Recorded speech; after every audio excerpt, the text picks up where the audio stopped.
Hi, I'm Derek B., editor of the Peru Tribune, back with you today for another edition of Tomorrow's News, our daily video feature in which we tell you a little bit about what to expect in the next day's newspaper.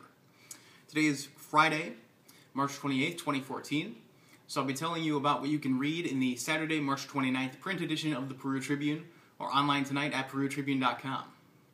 We've actually got two big stories in tomorrow's paper. First is from Chad Abshire about Bunker Hill's sewer rates. Those rates are set up to go by an astronomical percentage. It was originally set to be 66%, was lowered to something more like 40%. I apologize, I've forgotten the exact number. But it's going to be a big increase for the folks in Bunker Hill. Sadly, this was supposed to happen over a series of years, but the former clerk-treasurer, Sarah Betzner, abdicated that duty, among others. So, certainly hope folks in Bunker Hill aren't hit too hard by that increase and they're able to recover. Also from Chad and also from the Bunker Hill area, we have a report out of Grissom Air Reserve Base about Donald Buckley, who is the commanding officer there. He has been relieved and his performance is being investigated by his commanding officer. So we hope that someday we find out what happened there and that Grissom gets new leadership and gets back up to full capacity very soon. On the display story, something significantly more fun. I got to go out to Blair Point yesterday afternoon for Duct Tape Wars, which was an event where they taped 4 teachers to the wall of the gymnasium. Excuse me. This was as a reward for a fundraiser that ran all week. And the kids really got into it, the teachers really got into it. It was a lot of fun, and an idea I would never have thought of, but I really hope a lot of other schools pay attention to and possibly use for their fundraisers in the future.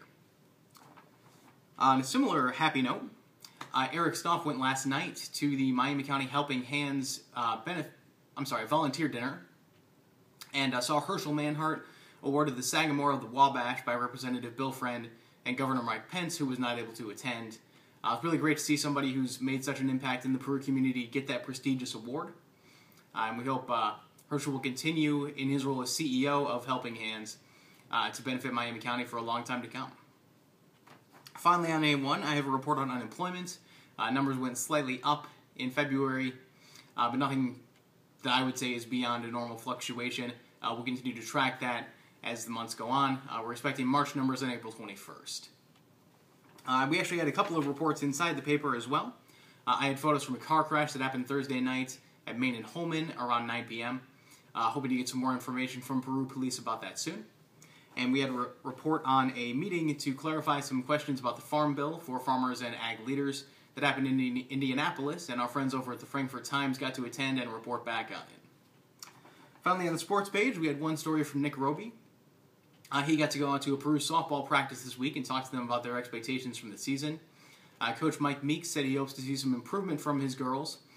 They were 13 and 15, I believe 13 and 15 last year, and are hoping not necessarily to have a better record, but just to see the girls grow personally and to get on the track to having a successful program.